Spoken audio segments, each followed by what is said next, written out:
Wherever you go, whatever you do, throw a little at it. Omax, Vest and Briefs.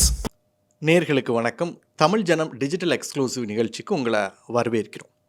என்ன நடக்குது பாகிஸ்தானில் இருக்கக்கூடிய ராவல்பிண்டி, லாகூர், இஸ்லாமாபாத் இந்த நகரம்லாம் பற்றி எரிஞ்சிக்கிட்டு இருக்கு. என்ன நடக்குது பாகிஸ்தானில் அப்படிங்கிறது குறித்து தான் இன்றைக்கி விரிவாக பார்க்க இருக்கிறோம். அது குறித்து பார்ப்பதற்கு முன்பாக தமிழ் ஜனம் யூடியூப் சேனலை சப்ஸ்கிரைப் பண்ணலைன்னா உடனே சப்ஸ்கிரைப் பண்ணிவிடுங்க. பாகிஸ்தானில் இருக்கக்கூடிய ராவல்பிண்டி, லாகூர், இஸ்லாமாபாத் இந்த நகரங்களெல்லாம் வன்முறை வெடிச்சிக்கிட்டு இருக்கு. கிட்டத்தட்ட 20-30 பேர் இறந்து போயிட்டாங்க. என்ன நடக்குது அப்படின்னு பார்ப்போம். அதாவது கடந்த வியாழக்கிழமை பாகிஸ்தானில் இருக்கக்கூடிய லாகூர் நகரத்தில் தெஹ்ரீக் இ லபாயக் பாகிஸ்தான் அப்படிங்கிற ஒரு அமைப்பு திடீர்னு ஒரு பேரணியை நடத்துகிறாங்க. வியாழக்கிழமை அந்த பேரணி தொடங்குது. அவங்க லாகூர்லேருந்து இஸ்லாமாபாத் நகரம் நோக்கி பேரணியாக போகிறாங்க. எதுக்காக அப்படின்னா, தலைநகர் இஸ்லாமாபாத்தில் இருக்கக்கூடிய அமெரிக்க தூதரகத்தை போய் முற்றுகையிட்டு காசா போருக்கு கண்டனம் தெரிவிக்கிறதுக்காக போகிறாங்க. அப்போ தான் என்ன ஆகுது அப்படின்னு பார்த்தீங்கன்னா, லாகூரில் இருக்கக்கூடிய ஆசாதி சவுக் அப்படிங்கிற இடத்துல திடீர்னு போலீஸாருக்கும் பாகிஸ்தான் இராணுவமும் சேர்ந்து அந்த போராட்டக்காரர்களை கட்டுப்படுத்த முயல்கிறாங்க. பயங்கர வன்முறை வெடிக்குது. போராட்டக்காரர்கள் கையில் கிடைக்கிறதெல்லாம் எடுத்து பாகிஸ்தான் இராணுவத்தின் மீதும் போலீஸார் மீதும் வீசுகிறாங்க. பதிலுக்கு போலீஸார் அவர்கள் மீது கண்ணீர் புகைக்குண்டை வீசுகிறாங்க, தடியடி நடத்துகிறாங்க. முடியல.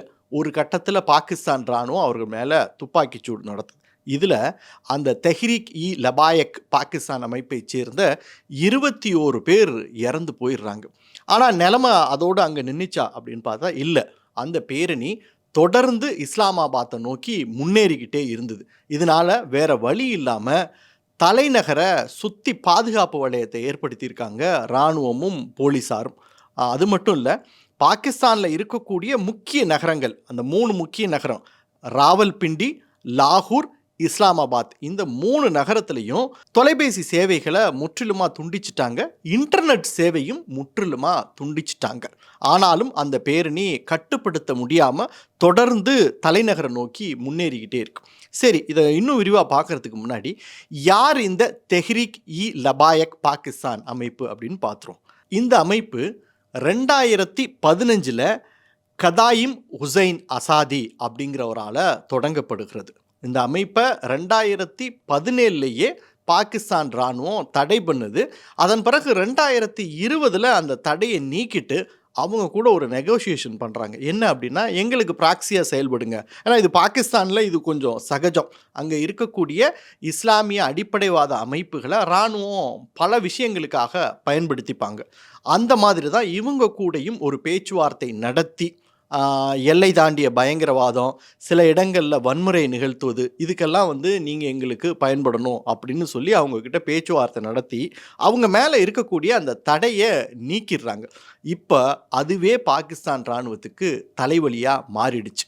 அது மட்டும் இல்லை, பாகிஸ்தானில் இருக்கக்கூடிய அந்த ஜனநாயக ஆட்சிக்கு ஆபத்து வந்துருச்சோ, அங்கே ஜனநாயக ஆட்சி இல்லை அப்படிங்கிறது தெரிஞ்சாலும் கூட அங்கே ஒரு எலெக்ஷன் நடத்தி தேர்வு செய்யப்பட்டிருக்க அந்த கவர்மெண்ட்டுக்கு ஆபத்து ஏற்பட்டிருக்கு அப்படின்னு அரசியல் நிபுணர்கள்லாம் சொல்கிறாங்க.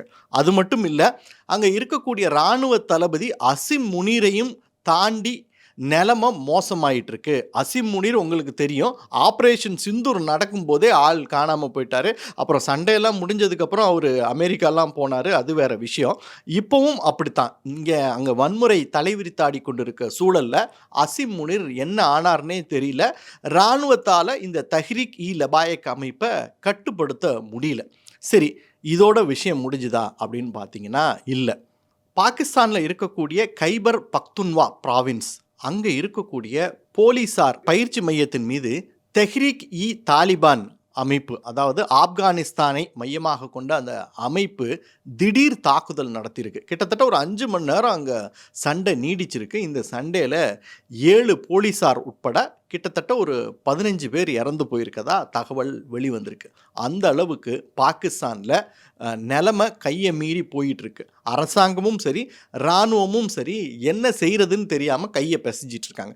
இந்த இடத்துல நம்ம ஒரு விஷயத்தை ஞாபகப்படுத்தணும். அந்த சர்க்ரீக் பகுதியில் பாகிஸ்தான் எல்லை தாண்டி சில விஷயங்களை நடவடிக்கை எடுத்த போது நம்முடைய பாதுகாப்புத்துறை அமைச்சர் ராஜ்நாத் சிங் சில விஷயங்களை தெரிவிச்சிருந்தார். அதாவது என்னன்னா, பாகிஸ்தானுக்கு சில எச்சரிக்கைகளையும் விடுத்துவிட்டு எதிர்காலத்தில் பாகிஸ்தானுடைய நிலைமை என்ன ஆகும்னே தெரியல, அது கடவுளுக்கு தான் தெரியும் அப்படின்னு சொல்லியிருந்தார். அப்போ அவர் ஏன் அதை சொன்னார்னு தெரியல. இப்போ அதுக்கு விடை தெரிகிற மாதிரி தான் இருக்குது பாகிஸ்தானில் நடக்கக்கூடிய சம்பவங்கள். அது மட்டும் இல்லை, நம்முடைய இராணுவ தளபதி உபேந்திர திரிவேதியும் சொல்லியிருந்தார், பாகிஸ்தான் தன்னுடைய எல்லை தாண்டிய பயங்கரவாதத்தை நிறுத்தி கொள்ளலை அப்படின்னா உலக வரைபடத்திலே பாகிஸ்தான் இருக்காது அப்படின்னு எச்சரிச்சிருந்தார். மதத்தையும் தீவிரவாதத்தையும் ஆட்சி கருவியாக பயன்படுத்தி கொள்ளும் ஒரு நாட்டில் நிலைமை இப்படித்தான் இருக்கும் அப்படிங்கிறாங்க அரசியல் நிபுணர்கள். Wherever you go, whatever you do, throw a little at it. Omax, Vest and Briefs.